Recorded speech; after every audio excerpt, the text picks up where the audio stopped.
Just 1 year, I've worked on over 6 games, but I've only finished one. Here's what I learned from scrapping multiple games.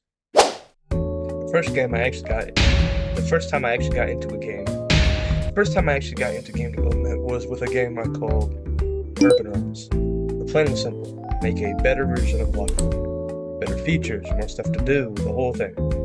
I don't really remember exactly how I landed on that idea, but I do remember being pretty excited about it. The excitement lasted maybe 1 or 2 weeks before I just scrapped it entirely. The reason I scrapped it is I had absolutely no idea what I was doing.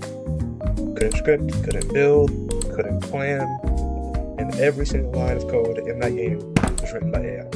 And I didn't understand any of it. Like, I wasn't even trying to learn, I was just copying and pasting and just hoping it worked. But that's actually what Urban Rise taught me. Don't try to make a romance game without knowing at least a little something first, whether that's scripting, building, or in my case, both.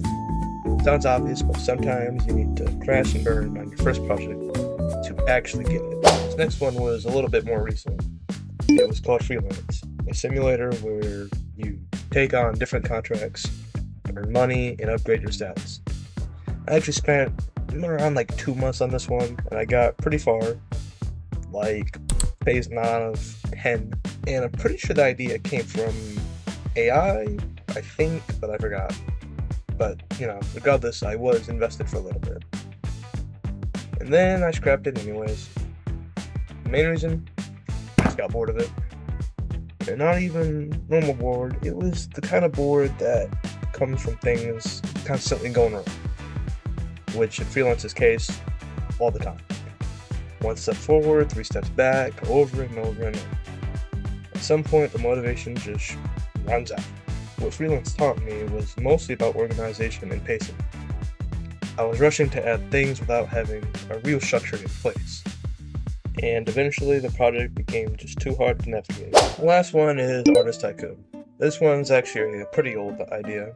I came up with it during the development of my first serious game, Repair Runs, which is like a year ago. The concept was you'd make music, buy better equipment, upgrade your setup, get a better house.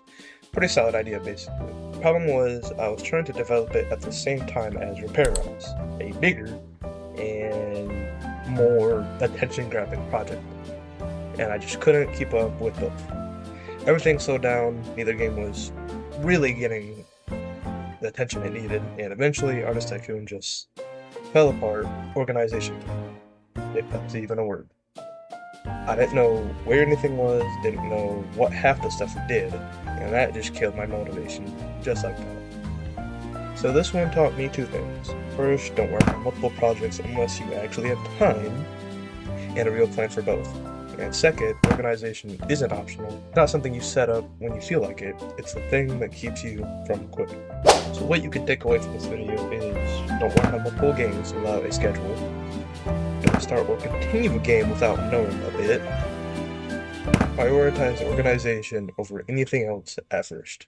If you found this video helpful, then you should subscribe to it. Just saying, just a thought.